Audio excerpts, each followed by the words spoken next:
A fine rain fell in New York as if the sky were washing away the city's noises so that only 2 stories could fit into the night. Olivia, 26 years old, American, an interior designer, crossed the corner of Lafayette and Prince wearing a beige coat that defined her waist and a hasty bun that let a few brown strands free, stuck to her skin by the mist. As she pushed the glass door of the small cafe, the bell rang like a discreet signal that the past had arrived. Inside, the light was amber, the smell of cinnamon and freshly ground coffee filled the air, and the fogged windows made the world outside more distant.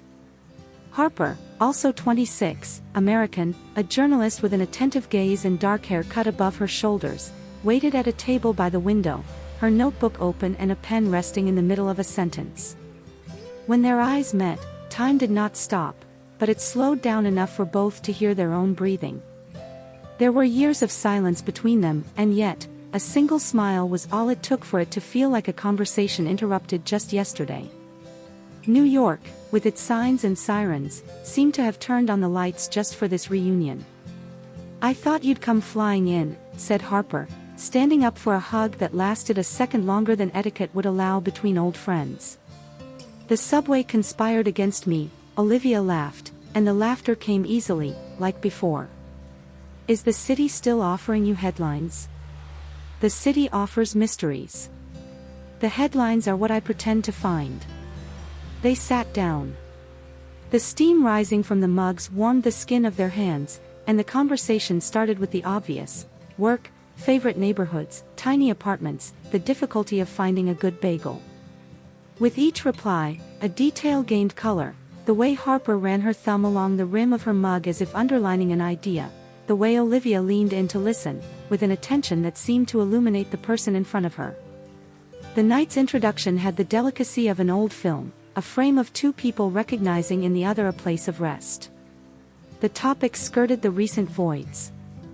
Both had recently ended relationships with men, heterosexual, somewhat orthodox, the kind who follow a script: Friday dinner, good morning text with a coffee emoji, expectations aligned with invisible manuals. In both, a feeling of joyless adequacy remained. Harper said she caught herself agreeing with ideas that didn't move her, just to avoid displeasing. Olivia confessed that she spent hours reorganizing her own house after the dates, as if she wanted to put objects and feelings back in their place. The confessions came without drama, but with an honesty that sketched new ground. The past was not an enemy, it was merely the road that had brought them both there. Outside, the rain turned into a film on the sidewalk. Inside, the low-volume music mixed piano and wind. The barista was closing jars, someone laughed at the counter.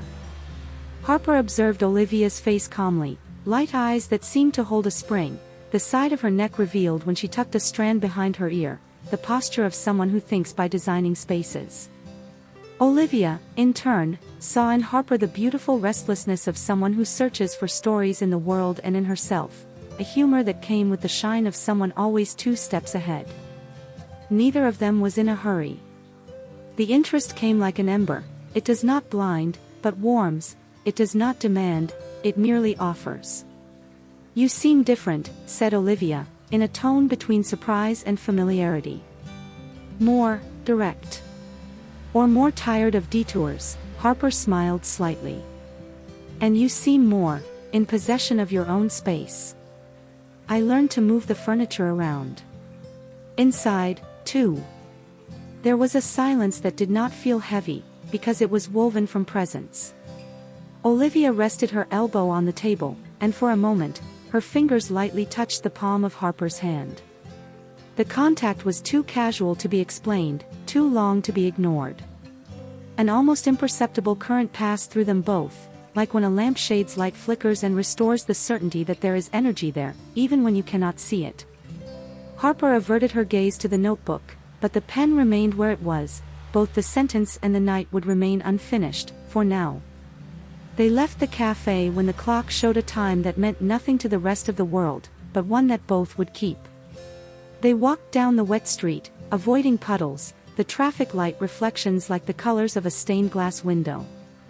The cold touched their faces, the wind carried the smell of pretzels and rain. Harper put her hands in her pockets and asked, as one who isn't really asking. Do you remember that summer at the lake? I remember the boat that almost capsized.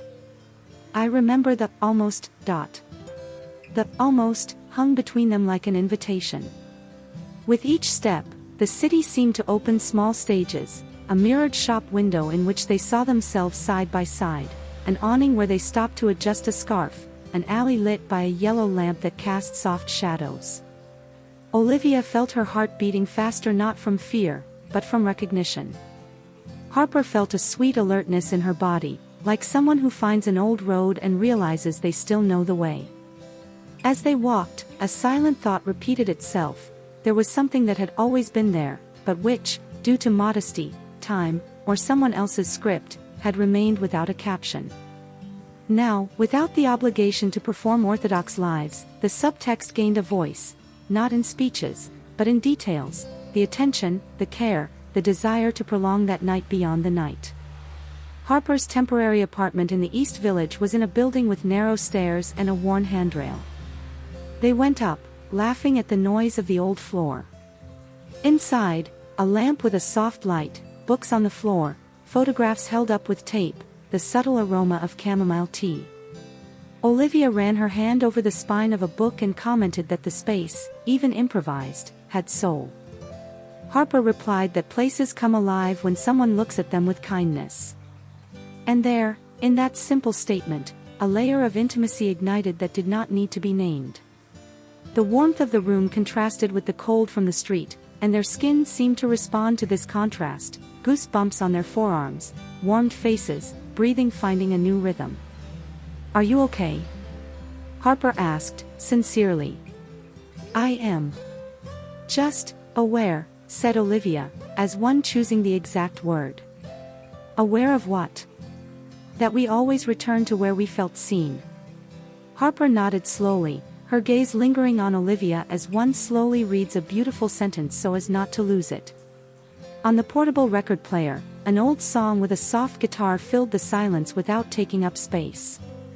Olivia, who had always been more about gesture than explanation, walked to the window to peek at the street and, without turning her body, asked if Harper still wrote important texts by hand. Harper replied that she did, because paper offers a resistance that a screen does not, and certain truths only appear when the pen creates friction. The words, there, were all metaphors for something else: touch, closeness, a desire that insinuates itself like a breeze and gradually gains consistency. Olivia perceived, with clarity, her own body, the light weight of the coat on her shoulders, the texture of the fabric on her skin, the warmth that was born in the center of her chest and spread in very discreet waves.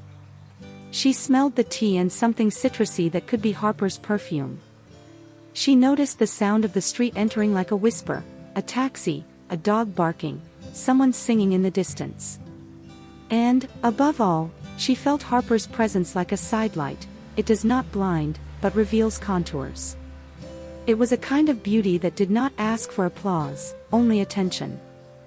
I always end up in the wrong places, said Harper, with a calm honesty. As if I were following a map someone else drew for me. Perhaps the map wasn't wrong, Olivia replied, perhaps it was just incomplete. The dialogue anchored something within them.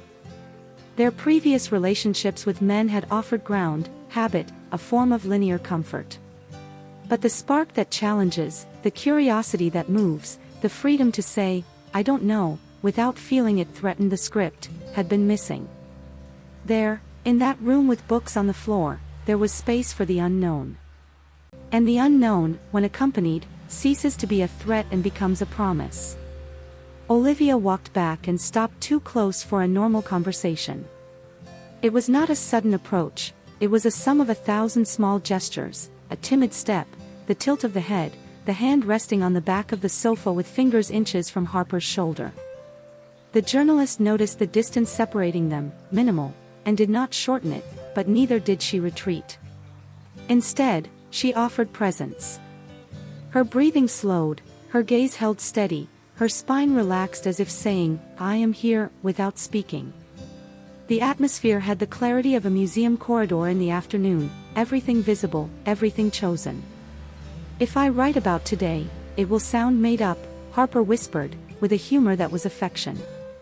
It's a good thing life sometimes feels like fiction, Olivia replied, softly. The rain, outside, became a discreet drum on the windowsill. The heater creaked like a satisfied cat. The clock on the shelf clicked. Minimal things, minimal sensations, adding up like notes preparing the music. Olivia ran her fingertips over her own wrist to push away a strand of hair and noticed how the touch, even on herself, triggered currents of attention. Her whole body had turned into a skin that listens. Harper, in turn, felt a slow warmth rising up her back, as if someone had lit a lamp inside her. It was not haste. It was presence. When Olivia sat down, the side of her thigh brushed against the side of Harper's leg for the exact time between one sigh and another. It was enough for both to store that microsecond in their memory. The designer cast a brief glance at Harper's mouth and immediately returned to her eyes, as one confessing without admitting. Harper noticed and smiled slightly, a smile that is not displayed, it is granted. Both knew it was not time to force anything. There was an architecture in progress, pillars, beams, light, circulation. The house they were building required care, and care, there, was the name of desire. It's late, said Harper, with no desire to end it. It's early, replied Olivia, looking at the clock that displayed an arbitrary hour. For what matters, it's early.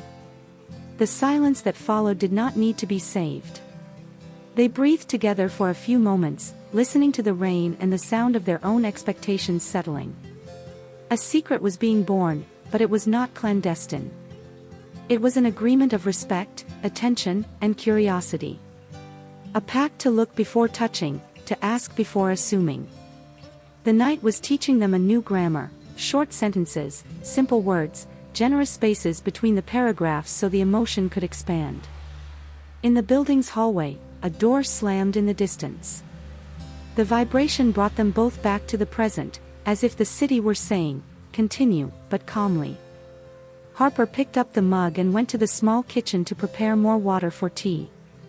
Olivia followed her with her eyes and saw the everyday movements, turning on the tap, twisting the knob, testing the temperature, gain an intimate delicacy. When Harper returned, she offered the cup and their fingers touched again, with the softness of one sealing a deal.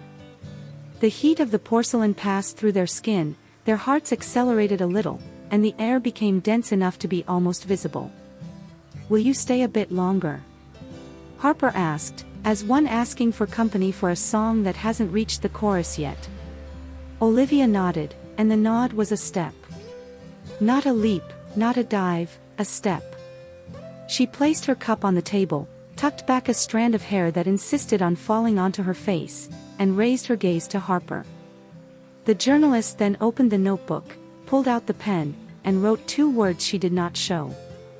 Olivia smiled, curious, and reached her hand toward the page, stopping inches from the paper before touching it. She breathed. The house held its breath with them. A question hung ready in the air, about to be spoken, when the intercom buzzed, short, unexpected, as if the city remembered that every beginning needs an intermission. Olivia and Harper looked at each other, and the gleam in their eyes said that the answer, whatever it was, would only make sense if given together. Olivia's hand, still suspended over the notebook, hesitated for half a second, enough for everything that could happen to gather in that unfinished gesture. The intercom buzzed as a reminder that New York does not sleep, not even when 2 people try to suspend time. Harper answered with a low, hello, her voice huskier than she remembered, and heard the doorman announce a misdelivered package on the floor. It was just an everyday noise, a stumble on the night's vinyl, but enough for Olivia to withdraw her hand hovering over the notebook and start breathing again like someone returning from a crossing.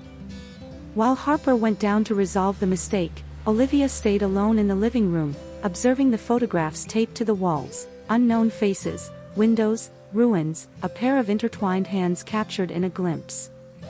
The steam from the tea rose like a discreet mist, and in that silence, she heard her own heart beating with an almost embarrassing clarity. It was not fright, it was awareness. the awareness that something within them both had rearranged itself without asking for permission. Harper returned with her hair slightly damp from the rain in the hallway and a crooked smile of someone who has made peace with the city's urgency. She placed the key on the sideboard, took off her coat, and stood in her socks, as if to make the night less formal. Olivia noticed the thin ankles, the light steps, the methodical way Harper zipped up her bag, and smiled inwardly upon realizing she was already memorizing the details. The journalist, in turn, looked again at that open notebook, the sentence interrupted in the middle, and decided not to show yet the 2 words she had written. Instead, she approached with the freshly warmed cup and offered it in a simple gesture, a gesture that said, "I'm back." "What would you write about today, if it were an article?" asked Olivia, playing with the rim of her mug. "That it's a reunion that doesn't need adjectives," Harper replied, sitting down beside her, without intruding. "The verbs suffice." They both laughed softly, and the conversation picked up a thread that seemed to have been waiting for them on the sofa. Stories from childhood, stitched together with adult life, emerged: the summers at the lake, the literature teacher who taught them to underline without fear, Olivia's first job at a studio in Chelsea, Harper's first news scoop at a local paper in Los Angeles. Each memory pulled along a smell, a texture, a light. Every now and then, a minimal touch, a knee brushing, a coat sleeve grazing, fingers bumping when one took a book from the other's hand. The electricity that had previously sparked now ran along invisible tracks, finding new, precise paths. Outside, the rain lessened, and the sound of the city became sharper: a motorcycle passing, a couple arguing quietly, a bus braking with a sigh of air. Inside, the record player held a soft folk song, and the apartment seemed to learn to breathe at their rhythm. Olivia talked about her work with colors. Sometimes life is a beige we accept without noticing. It's scary to put a strong blue on top, but that's where the room becomes a home. Harper talked about listening to sources. Some people give you the fact, and some give you the soul. When words fell silent, their eyes remained, and in them, a silent agreement that no one had signed, but was understood. "Do you think we were mistaken about what we wanted?" Olivia asked, carefully choosing the tone of her voice so it wouldn't sound like an accusation or a lament. "I think we followed the path that fit on other people's shelves," Harper returned, calmly. "Now we can build our own." The "our own" settled between them like a bird deciding to stay. For a moment, Olivia felt her hands grow warmer, her face more attentive, and noticed that Harper's citrus scent mixed with the chamomile, a perfume that asked for permanence. The window showed a rectangle of miniature city, a discarded bicycle, a blinking sign, a cat crossing the awning of the neighboring building. The world continued, but the room turned down the volume so they could hear only what mattered. The clock advanced without them noticing. When the music ended, the silence was not empty, it was woven. Harper got up to flip the record, and Olivia, in an impulse to thank her for the night, touched, with her fingertips, the place where the shoulder meets the collarbone. It was not a caress, but it was nothing less than that. A soft warning that the body speaks when the mouth is still searching for words. Harper closed her eyes for a second, just long enough to internalize the gesture, and opened them again with a gleam that united gratitude and boldness. "It's late," said Olivia, although the clock said otherwise. "The city decides what is late," Harper smiled, but did not insist. "I can walk you to the subway." They went down the old stairs carefully, laughing at the creak of each step. Outside, the street was washed clean and reflected the lights as if someone had polished the night. The wind brought a quick shiver, and Harper offered her scarf without fuss. Olivia accepted, wrapping the fabric around her neck and feeling in it something of Harper's skin, the warmth that remains, the trace that assures. They walked side by side, not intentionally brushing hands, but at a distance too small for those who didn't want to. The conversation was now quieter, as if the city could steal any phrase spoken above a whisper. On the way, they passed a used bookstore window. Olivia went in without warning, and Harper followed, as she had always done in the summers of yore when Olivia changed direction out of curiosity. The bell above the door rang, and an old man with glasses on his nose looked up kindly. The smell of old paper and waxed wood embraced them both. Olivia picked up a worn copy of short stories, flipped through it, and stopped at a page underlined by someone from another time. Harper approached from behind to peek at the passage, and the proximity created a bubble of warmth between one's back and the other's forearm. They read together, without really reading, attentive to their adjusting breath. The bookseller cleared his throat discreetly, and they laughed, complicit, two teenagers caught red-handed doing nothing. "I think we should buy a book to mark today," Olivia said, already turning the cover in her fingers. "You buy it and leave it with me for a week," Harper proposed. "That way the story has two addresses." They headed to the station. The subway entrance blew a warm, metallic wind. The escalators carried lives up and down that didn't notice them. Olivia leaned against the tiled column, Harper stopped in front, and for a moment neither spoke, as if naming it would diminish it. It was the classic place for hurried goodbyes, announcements of delays and empty promises. But there was something else there, a quiet sustenance, a common will not to rush. Harper opened her bag and, from the inner pocket, took out an old, now invalid subway ticket with a pencil note on the back. She handed it to Olivia. "A bookmark for the book. And an excuse for me to ask for it back," she said, with gentle humor. Olivia put the ticket in her wallet as one keeping a talisman. "You don't need an excuse. Just a time." The L train arrived, spitting sparks. People moved, ads flashed, a child cried. The everyday insisted, but the two created an interval. Harper almost said something and gave up. Olivia almost stayed and did not. The almost, again, like a chord asking for resolution. The train's wind stirred the scarf around Olivia's neck, and Harper, in a reflex, held the end so it wouldn't fly away. Her hand held on and kept holding for a second longer, and that second said more than any long sentence. "Tomorrow?" Harper asked, simply. "Tomorrow," Olivia replied, confirming a path that had been traced even before they set a time. The train doors opened with a whoosh. Olivia took a step inside and another back, as if her body protested against the departure. Harper laughed, and there was tenderness and a bit of nervousness in it. The designer tilted her face, not enough for a kiss, but enough for her skin to be at an intimate distance from the request. Harper felt the vibration of the floor, the vibration in her chest, and held her ground. She did not retreat, did not advance. They both sustained that, almost, as if they knew that skipping steps would betray everything the night had built.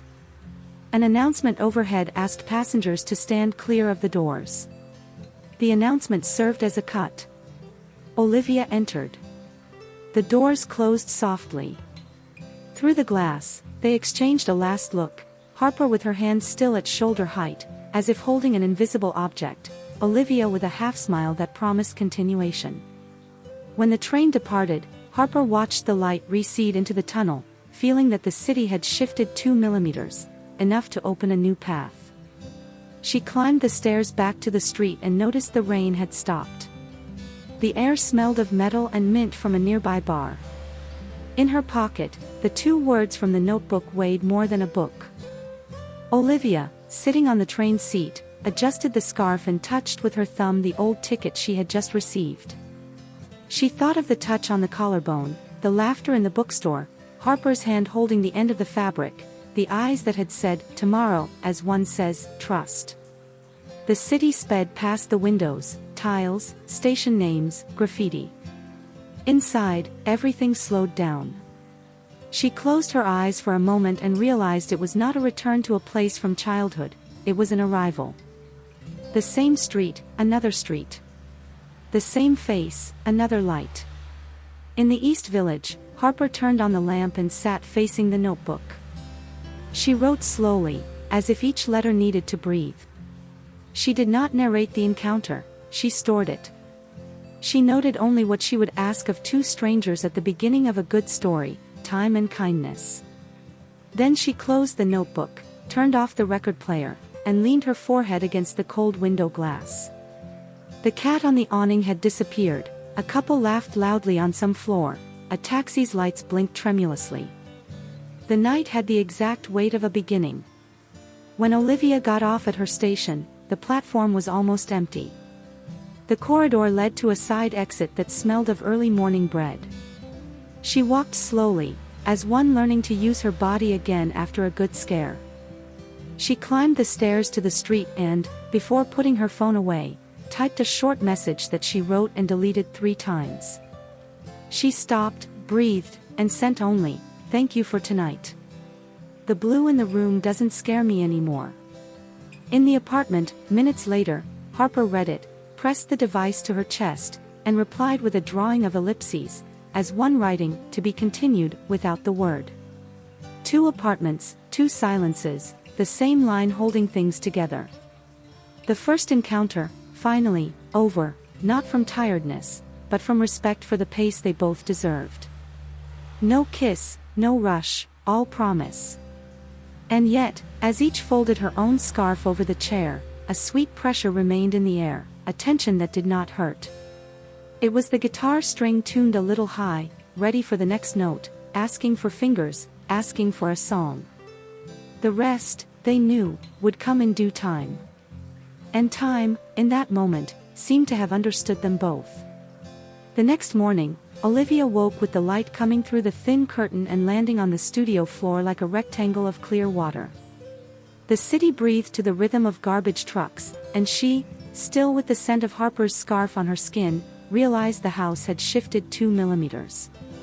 She ran her hand over the counter where she aligned fabric samples and color palettes, and straightened a glass vase with a single eucalyptus branch. There were new messages on her phone, work, estimates, an impatient client, but it was the notification with Harper's name that she opened first. Today, 7 p.m., opening of an exhibition in the Lower East Side. Come. Below, a photo of the invitation and a comment, "There's a blue room that made me think of you." Olivia typed, "I will," deleted it, wrote, "I'll be there at 7, sent it, and stared at the screen as one waiting for a weather announcement. The reply came quickly, just, "Bring your gaze." That afternoon, Olivia chose a white shirt of soft fabric and a light gray blazer that followed her body without constricting it. She put her hair in a low bun, leaving 2 strands loose that cast a shadow on her collarbone. She applied an almost invisible lipstick, just to underline the contour of her mouth, and put the book bought the previous night inside her bag, not as one carrying an object, but an agreement. Harper arrived at the gallery first, still with the air of someone who ran 3 blocks because she hates being late for the things that matter. She wore black tailored pants, simple boots, and a navy blue knit top with a discreet V-neck that revealed a thin silver necklace. Her hair, short and a bit unruly, seemed made for the light of that place, gentle, but untamable. Seeing her through the glass door, Olivia felt her body adjust its rhythm, a good dizziness, the same that comes when you step on ground again after a boat rocks. The exhibition occupied white rooms with photographs of streets and ordinary people. They were not spectacular images, they were intimate.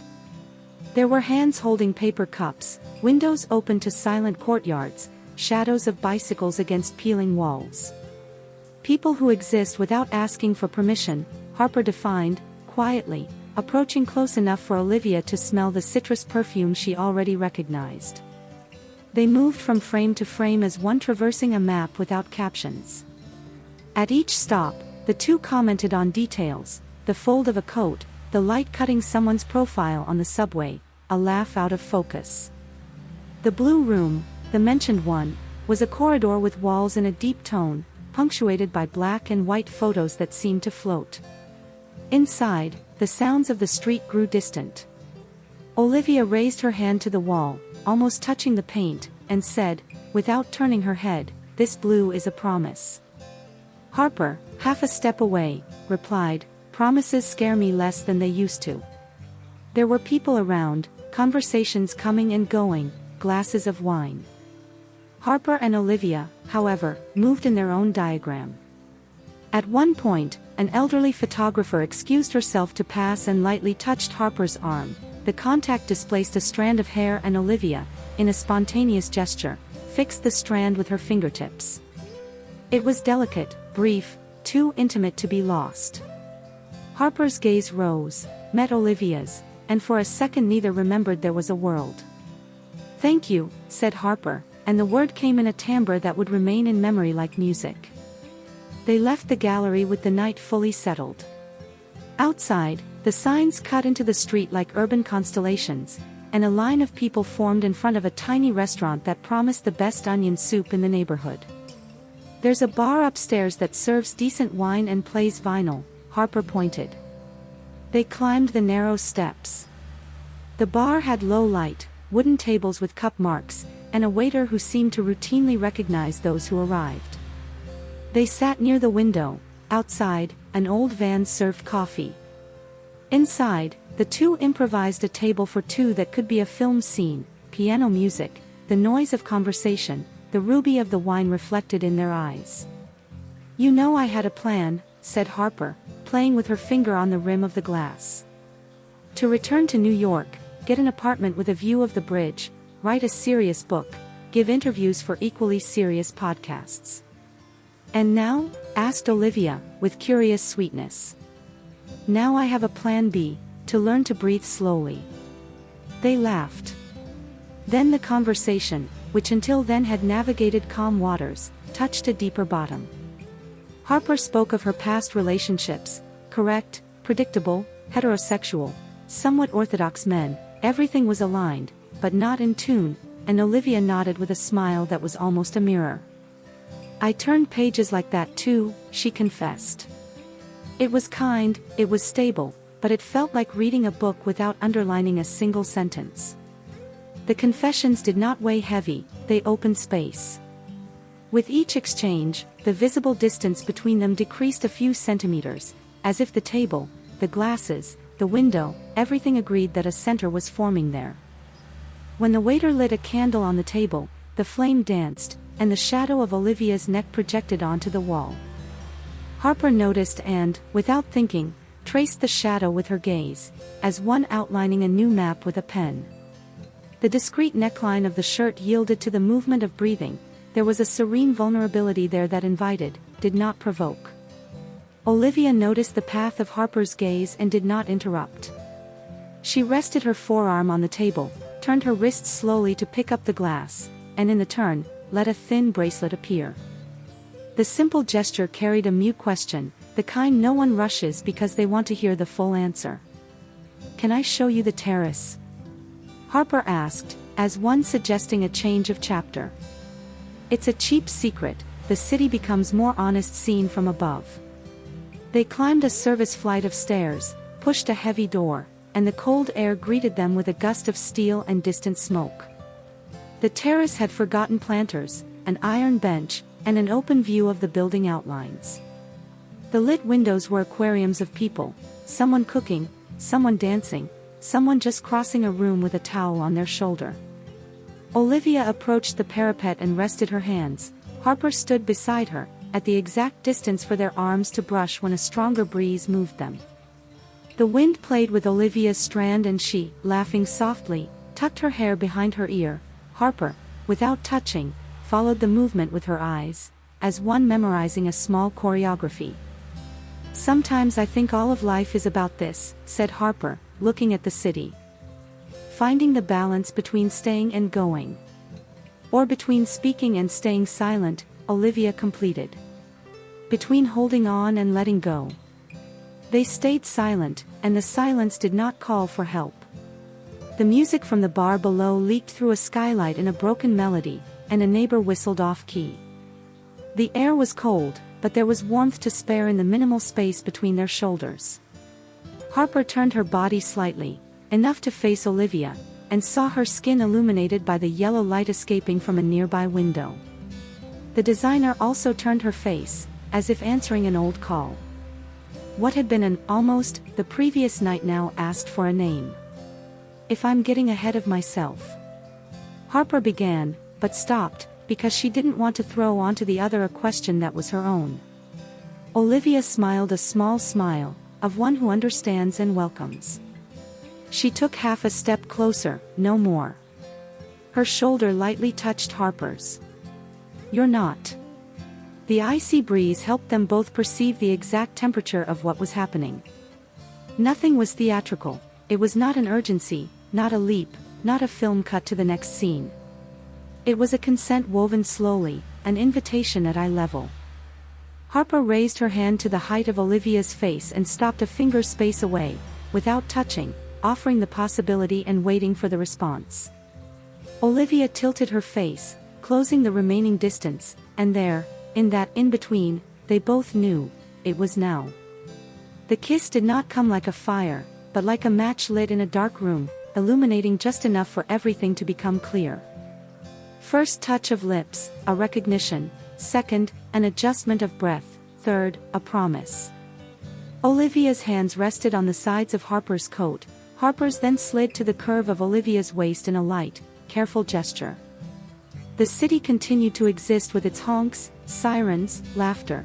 The world did not applaud, but for a few generous seconds, it seemed to tune itself. When they pulled apart, there was no rushed explanation. Just a shared air and the gleam of those keeping a secret that doesn't need to be hidden. I wanted it to be like this, said Harper, in a near laugh, as if apologizing for saying something so simple. Me too, replied Olivia, and in those two words fit the entire road, the past relationships with men as correct as they were distant, the orthodox scripts they followed with goodwill and little joy, the silences exchanged for politeness. Everything, now, seemed reorganized. Not erased, not denied, integrated. They returned to the bar with hands still cold from the terrace and new eyes. They shared a bowl of almonds, talked nonsense, planned tomorrow with the same delicacy with which one plans a Sunday morning, coffee, the farmer's market, perhaps a walk through the flower market. Before leaving, Harper took her coat from the back of the chair, and the V-neck top again outlined the shadow on her neck. Olivia, in an impulse that was not reckless, came a little closer and, with the pad of her finger, touched where the skin became luminous. It was not a provocation, it was gratitude. On the sidewalk, they missed the last bus that would have taken them halfway. They decided to walk. The cold reminded them they were bodies, and the bodies reminded them they were alive. They stopped in front of a mirrored shop window and, for a moment, saw themselves together, not as reunited friends, but as those inaugurating a new name for the same story. Tomorrow? Harper asked, repeating that agreement that was already beginning to become a refuge. Tomorrow, Olivia confirmed, and the word, again, sounded like a key. The goodbye happened on the corner, where a hot dog vendor yawned without noticing that two women were learning another grammar for saying, "See you soon." There was no other kiss. The impression remained that they had preserved something for the next chapter. Their hands, however, lingered for a second longer in the goodbye, skin recognizing skin, the body mapping routes of warmth. When Olivia walked away, she took 3 steps and looked back. Harper was still there, hands in her pockets, smiling the smile of someone who doesn't need to be strong all the time to be true.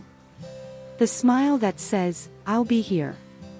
Olivia walked to the station with the distinct sensation that a new plant had been watered inside her. Harper returned to the apartment, climbed the old stairs, and leaned her forehead against the doorframe before entering, a simple trick of someone who wants to keep the world outside for one more second. In the domestic silence, she opened the notebook, ran her finger over the 2 words she had written the day before, and added a third, "now." Then she closed it, turned off the light, and stood in the dark listening to her own breathing. Was she afraid? A little. But it was a fear that came hand in hand with courage. And so, in that city that never sleeps, 2 26-year-old women closed the night with their hearts awake and the promise of a next day that didn't need fireworks. Continuity was enough. The first encounter, finally, had a period. And, right after it, 3 ellipses. The next day, Olivia was up early at the Chelsea flower market with a large coffee in her hand and a head more awake than it usually was on Saturdays. The sky had a luminous gray that promised to clear, and the city seemed in suspension, parked trucks, hydrangeas still wrapped in paper, people in thin coats and discreet patience. She chose wine-colored dahlias and sprigs of rosemary, thinking, without admitting it, about how the apartment would look if it received Harper that night. On the way back, she passed a record store and went in just to look. She left with a Joni Mitchell vinyl under her arm, smiling at her own courage to buy soundtracks for days that had not yet begun. Harper, at the same time, was crossing the East River for an interview in Williamsburg. She had slept little, not from anxiety, but from the quiet excitement of someone who found a story they want to tell without haste. The recorder weighed in her coat pocket, and in the notebook, on the first page, was the word she had added at the end of the night, now. During the conversation with the source, a street cook who was opening a food truck, she caught herself writing down phrases that weren't necessary for the article: temperature that awakens the tongue, waiting for the right point, the low fire that concentrates the flavor. All metaphors for that other, silent text she had been writing with her body since the previous day. They exchanged messages at noon. Harper sent a photo of a wall covered in ivy with the caption, "Looks like a movie set," and Olivia replied with one of the setup counter, the dahlias in the center, the rosemary in a small glass, the record leaning against the player. "Dinner here?" Olivia ventured, the colon and a parenthesis she erased before sending. No emoji was needed, the invitation already came with light. Harper replied with the speed of someone who knows the way, "I'll bring the wine." 8 p.m. In the afternoon, Olivia worked little and tidied a lot. She adjusted the cushions, tested the lights, chose a simple linen towel, and set 2 unpretentious plates, white, clean. She prepared a tomato sauce that she let reduce with devotion, squeezing garlic into the oil, adding basil at the right moment. She put water on for pasta and, before her shower, tried on 2 blouses. She settled on a light black dress with thin straps, which left a modest and elegant V-neck.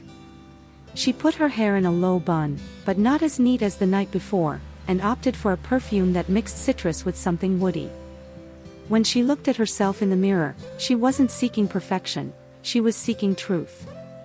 Harper climbed the building stairs at 2 minutes past 8, with the cold on her face and a bottle of red wine in her hand. When Olivia opened the door, for a second the two just looked at each other, like someone verifying if yesterday had really happened. The warm light of the living room cast the shadow of Olivia's dress on the floor, and Harper noticed the detail of the delicate collar, a line of exposed skin that invited the gaze without asking for applause. Olivia, in turn, noticed Harper's shirt, a dark blue that contrasted with her short hair and attentive eyes. The folded hem of her pants revealed the bone of her ankle, a detail that, she didn't know why, enchanted her. "Am I too early?" Harper asked, in a tone that mixed enthusiasm and a beautiful caution. "You arrived at the right time," Olivia replied, and the words seemed to fit into some invisible lock. The house was full of small signs of care. The music came softly from the record player, a clear female voice that seemed to give things the exact size. The smell of tomato sauce filled the kitchen, mixed with rosemary and the skin of the two, who had already learned to recognize each other. Harper left the wine on the counter and, without the anxiety of someone who wants to help to be accepted, approached the stove. She watched Olivia's hands stirring the pot, the way she turned her wrist, the steam rising and lightly fogging the windowpane. "You always cook as if you're rehearsing a conversation," said Harper, smiling. "And you observe as if you're about to write about it," Olivia returned, amused. "Can you get the opener?" They were small choreographies. One opens the bottle, the other tastes for salt, one washes the dishes as they get dirty, the other dries, both adjust the music as if tuning the tone of the encounter. Every now and then, a touch without agenda, the back of Harper's hand brushing against Olivia's back as they passed in the kitchen, the tip of Olivia's fingers landing on Harper's forearm to get her attention without interrupting the sentence.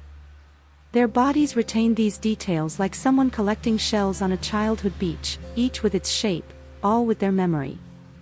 They sat at the table as if inaugurating a new place.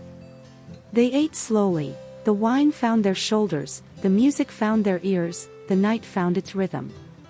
They talked about the day, but soon the conversation slid into another layer, The two opened up about the fear of confusing desire with need, about the times they accepted scripts that didn't belong to them, relationships with decent, heterosexual, somewhat orthodox men, who gave them structure and a kind of peace, but did not ignite that sidelight that gives life depth. There was no judgment in their tone, there was understanding. And, between one bite and another, lingering looks that said, "I see you," as if it were the first time someone had said that and, at the same time, as if it had always been the case. When they cleared the table, Harper asked if she could put on the record. Olivia nodded, and Joni Mitchell filled the air with a song that seemed made for small rooms and attentive hearts.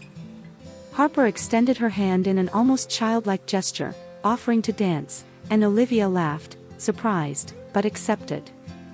They took off their shoes without discussing it, their feet found the cold floor of the apartment and the other's body. They danced close enough to feel the beat, loose enough to let it grow.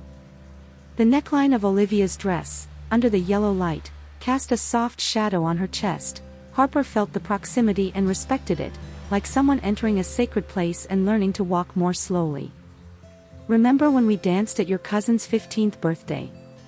Harper whispered, laughing, her mouth too close to Olivia's ear to be just a memory. "I was in a lilac dress and ballet flats that hurt," Olivia replied, tilting her face slightly, as if the memory needed a body to exist. "You taught me how to spin without tripping.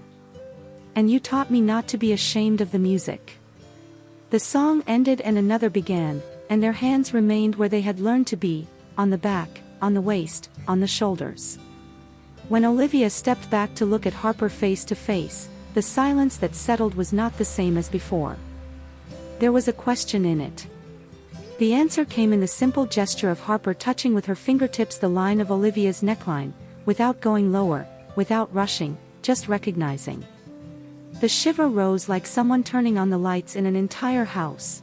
Olivia closed her eyes for a moment, breathed, and opened them again, firm, clear, present. "If I move closer, it's because I want to, not because I need to," said Olivia, her voice low but sure. "And I'll match your step," Harper replied, with the same firmness. It was not a leap. It was the next step of a dance.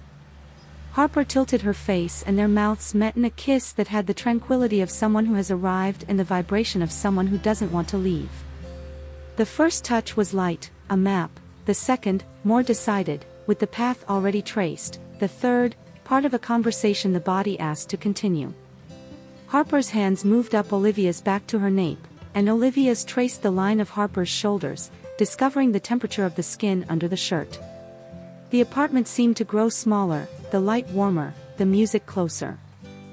They stopped to breathe, not for lack of air, but to gain more of it. Olivia rested her forehead against Harper's, and in that gesture there was a gentle reverence, a silent "thank you" for starting the right way. The citrus perfume returned as a memory, and the mix of tomatoes, basil, and wine created an atmosphere neither would forget. Harper kissed the corner of Olivia's mouth and waited. Olivia responded with a kiss on her chin, and waited. It was a gentle game where every advance brought along care. "Stay," said Olivia, in a whisper that held no urgency, only an invitation. Harper nodded, her eyes shining with the courage one discovers in those who agree to inhabit a new place. "I'll stay." They tidied the kitchen in a state of calm, light euphoria. They collected plates, put away the wine, left the sauce pot to soak. The night, which could easily have rushed, preferred to walk. On the sofa, the two settled under a light blanket. There was no tension to prove anything, there was a desire to perceive everything, the weight of the body beside them, the rhythm of their seeking breaths, the temperature of the arm that brushed against them, the texture of the dress fabric under the palm of a hand. When Harper kissed again, it was deeper, and Olivia responded by opening her mouth just the right amount, like someone opening a window to an air they already know is good. The music stopped and neither moved to flip the record. The silence served as the soundtrack. Olivia then brought Harper's hand to her own chest, over the fabric, and held it there, firm, authorizing and guiding. Her heart beat visibly, and the beat drew a rhythm that passed from body to body, creating a common territory. Harper took a deep breath, not to contain herself, but to be whole. The kisses moved from the face to the shoulder, from the collarbone to the curve where the neck meets the shadow of the dress, always with small pauses where the two confirmed, with a look or an, "Is this okay?" that they were in the same place. They stood up in a silent agreement, as if the house had suggested the next scene. The hallway seemed narrower than it was, and that brought them closer. The bedroom door was ajar, and the lamp light drew a rectangle of calm on the floor. Olivia stopped at the threshold, turned to face Harper, and with both hands, held her face with the delicacy of someone holding water. Harper touched the base of Olivia's spine, a firm touch that said, "I've got you." The light dress followed the movement, and the skin that appeared was not an invitation to spectacle, but to care. "If at any moment," Harper began, but Olivia placed a finger on her lips, not to silence her, but to say that this, the speaking, was also part of it. "I'll tell you." "And you tell me too," she replied, clearly. The promise was registered in the air. They took 2 steps inside and the lamp lit a small gold on the walls. The bed, made without excess, seemed to offer an open field, not a haste. Harper took off her shirt slowly, not in a performative act, but in a gesture of comfort. Olivia slid the dress straps down a little, testing, looking into her eyes, returning the dress to its place, and then repeating the gesture, not as a rehearsal, but as a growing certainty. The kisses found their way again, and the hands learned the distances. The city outside blew a long wind, as if doing its part. They stopped again, standing, facing each other, their breathing out of sync yet synchronized. Harper leaned her forehead against Olivia's, and they both laughed softly at that improbable physical detail. "I'm here," said Harper, and the phrase, simple, reached all the places it needed to. "Me too," Olivia returned, and the words, "there," were almost unnecessary, because everything that needed to be understood passed through their hands and eyes. The music that was no longer playing was still in their memory, like an echo. The small bedroom breathed in their same time. And when the two, finally, kissed again, it was clear that what was to come was not a leap in the dark, but a crossing with the lights on. The climax asked for passage, but before they crossed that door, a minimal noise, the distant horn of an early morning truck, the click of the heater, reminded them that the world exists, and that the world could wait for a minute. Olivia smiled, without pulling away, and pulled Harper by the hand, guiding her one step forward, where the lamp's shadow didn't fully reach the floor. The gesture said everything and promised the rest. And in the moment the night grew quieter than ever, the two understood that there, precisely there, began a story that, for the first time, didn't need to prove anything to anyone but themselves. The early morning stretched over New York like a gray silk blanket. The silence of the streets contrasted with the discreet sound of breathing inside the bedroom, measured, intertwined, still trying to understand what this new state of existence meant. The lamplight had gone out, but the brightness from the window drew the shadows of the two on the rumpled sheet, as if the entire city was silently watching what fate had just sewn together. Harper was lying on her side, watching Olivia's sleeping face. There was a rare peace there, a balance between vulnerability and strength that kept her still, like someone afraid to break the spell. She ran her fingers over the sheet, lightly touching the line of Olivia's collarbone, and felt something inside her, an old fear, a need to prove what she felt, simply dissolve. For the first time, she didn't need words to know she was exactly where she was supposed to be. Olivia woke up a few minutes later, as if she had felt the touch even in her dream. She opened her eyes slowly, found Harper's gaze, and smiled, a small, intimate smile, the kind born between two people who have just crossed the same bridge. Neither said, "Good morning," because they knew it wasn't about the time. It was about presence. Harper ran her hand through Olivia's hair and, in a distracted gesture, said, "You sleep like someone who trusts." "That's what happens when the body finally understands where it is," replied Olivia, her voice husky, gentle. They got up without haste. Olivia put the kettle on, Harper fetched 2 mugs from the cupboard and laughed upon finding the tea label stuck upside down. The apartment felt different, and not because of the scattered clothes or the forgotten glass on the table, but because of the lightness in the air. It was as if everything had gained a different temperature. The smell of coffee, the sound of the kettle, the murmur of cars on the street, everything seemed to make sense for the first time in a long while. "You know what's curious?" said Harper, stirring the sugar. "I thought my life was about seeking good stories. Now I realize what I wanted was to live one." "Perhaps the good stories begin when we stop writing for others," replied Olivia. "And start reading what was left in the margins." They fell silent after that, a comfortable silence that served as a translation of what they felt. Harper watched Olivia moving around the kitchen, the loose dress, her hair tied up any which way, her bare feet, and thought there was beauty in everything unpretentious. Olivia, in turn, looked at Harper and realized she wasn't just the woman from last night. She was the sound of a voice she would like to hear on good days and, especially, on the bad ones. Over coffee, they talked about the hours ahead. Harper had a meeting at the newsroom. Olivia needed to review a project for a restaurant in Brooklyn. Both knew the day would pull them out of that bubble. There was a risk that the everyday, with its haste and obligations, would dim the shine of what they had discovered. But neither wanted to anticipate the worry. What kept them there was the feeling that, even if the world crumbled outside, there was something new and unbreakable inside them. Harper left first. Standing at the door, she adjusted her scarf and asked with a shy smile, "Shall we see each other later?" Olivia pretended to think, just to prolong the moment. "Perhaps. Unless the city collapses," she replied. "In that case, I'll bring an umbrella." Harper laughed, came closer, and touched Olivia's face with her fingertips. The kiss was brief, almost domestic, but it carried a sweetness that is only born after the astonishment. When the door closed, Olivia leaned her forehead against it and laughed alone. It wasn't euphoric happiness. It was a calm that fills, like when you find the exact color after searching for months. The following hours rushed by, but in every simple gesture, on the crowded subway, in client meetings, in the noise of New York, there were echoes of the previous night.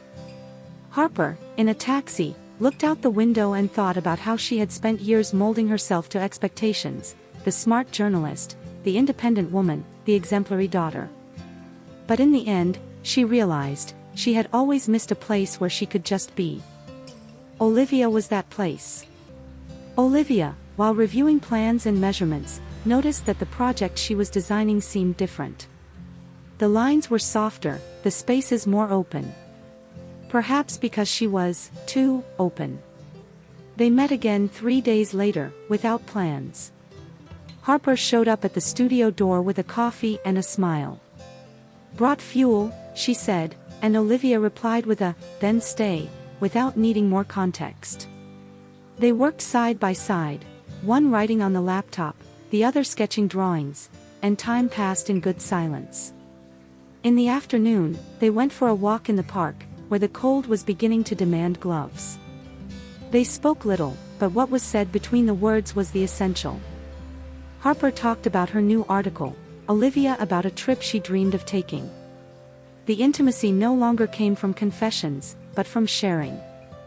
In the following days, they began to meet without the need for notice.